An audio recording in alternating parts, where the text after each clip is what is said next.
we are going to do page 448, example 16.4 from the book. I apologize in advance for the awkwardness of this video. This is a really awkward thing to make. So I have the picture drawn there. The picture for you guys is on page 449. The question wants you to calculate the net electrostatic force on charge Q3, which is this guy up there, due to Q1 and Q2.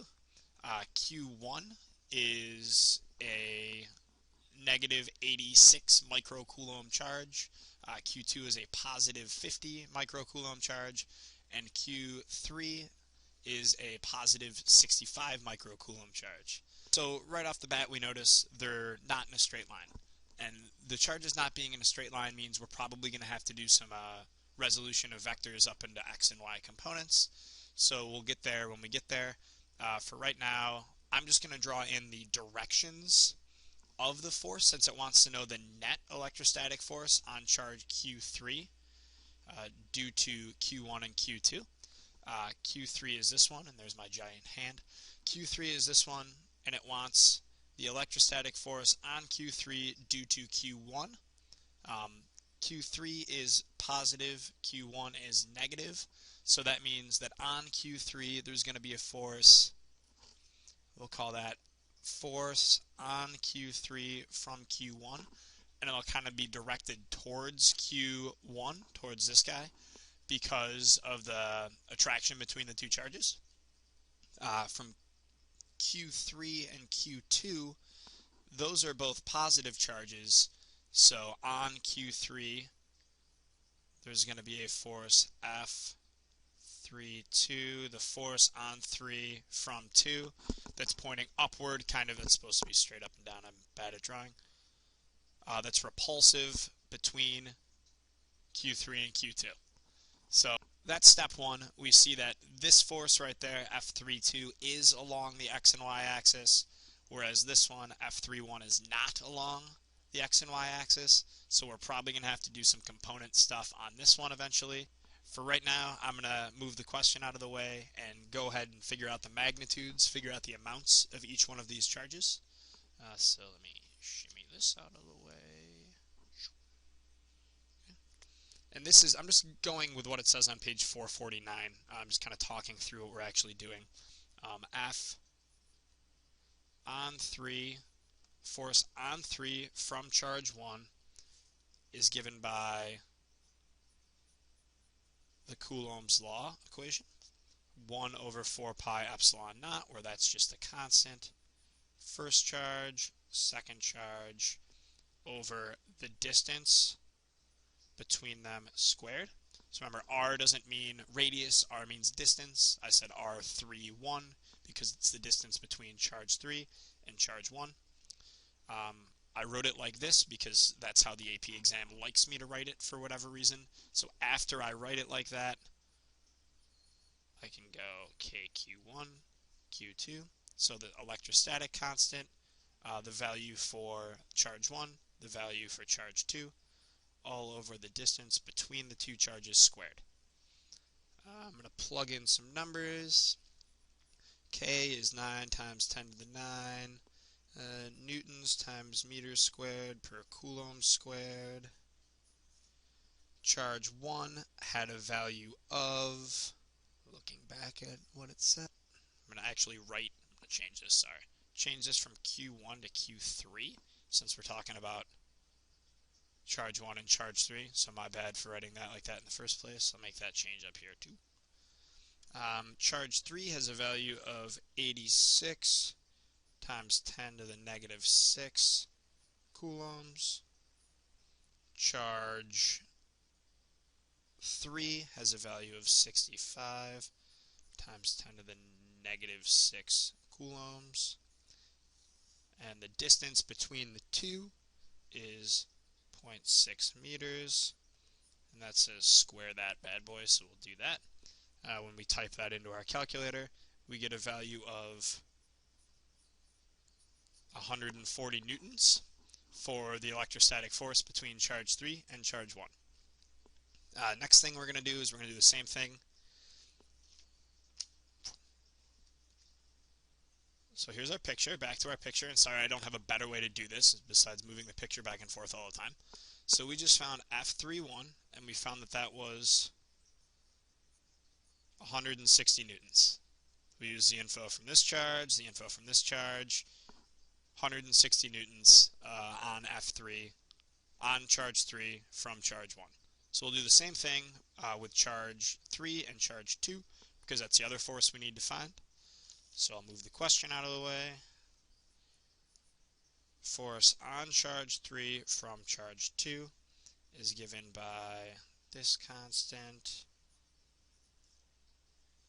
Q3 times Q2, since those are the two charges we're talking about, and the distance between charge 3 and charge 2, and the equation says square that. At this point, I'm going to plug some numbers in. This whole constant right here, that's the same thing as K, the electrostatic constant. So that's 9 times 10 to the 9. Units on that are Newton per meter squared per Coulomb squared. The value for charge 3 is 65 times 10 to the negative 6 coulombs. The value for charge 2 is 50 times 10 to the negative 6 coulombs. And that is all over the distance between the two charges squared. The distance between the two charges is 30 centimeters, which is 0.3 meters. The equation says square that, so we will. Do some math on our calculator quick. 330 newtons is the value for the force between charge 3 and charge 2. So I'm going to bring the picture back.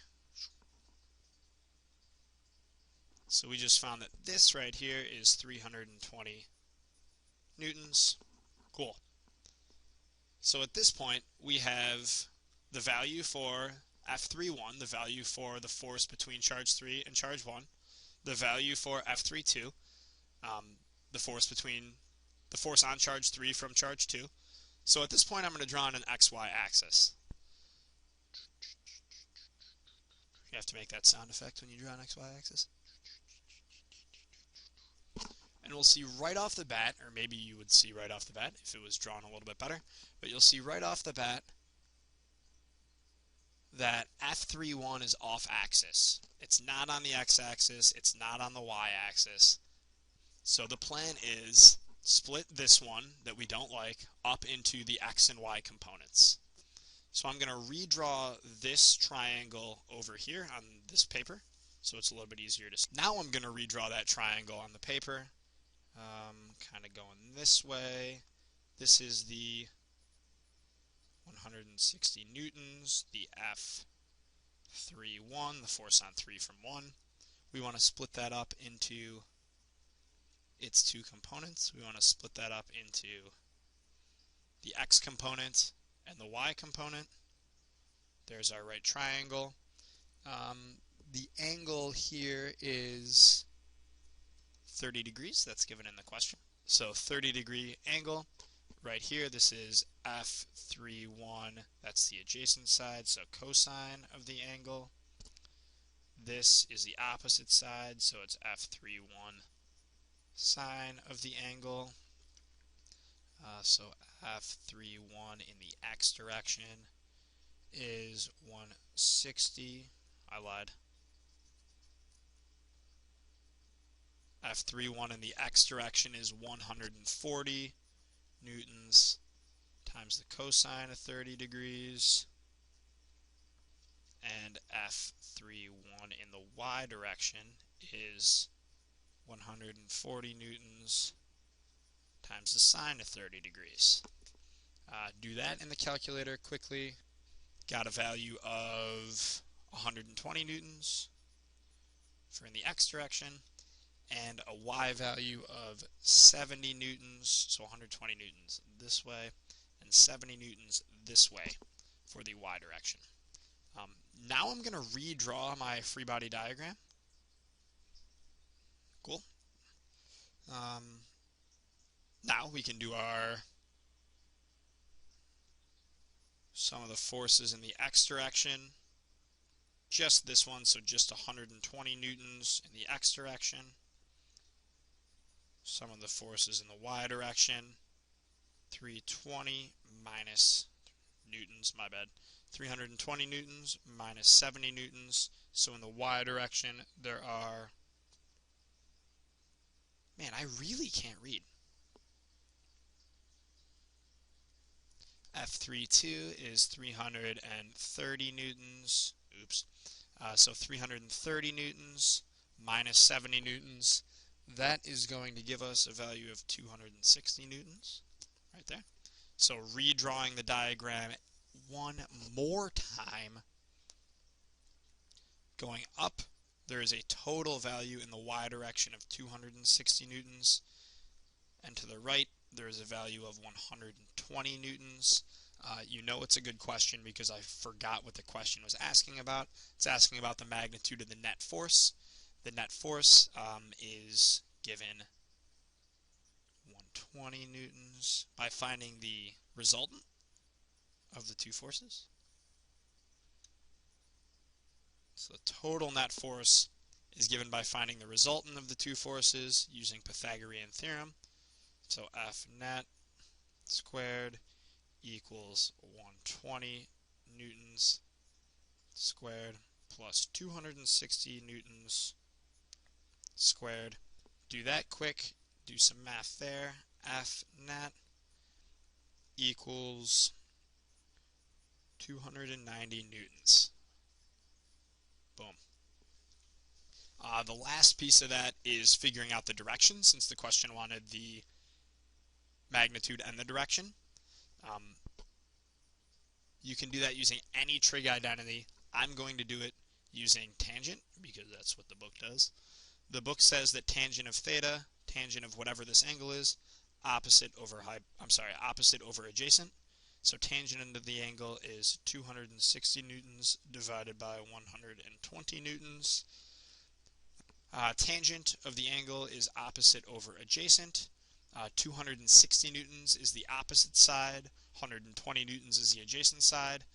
When you type that into your calculator and then do the inverse tan or the arctan of 2.2, the angle that you get is 65 degrees.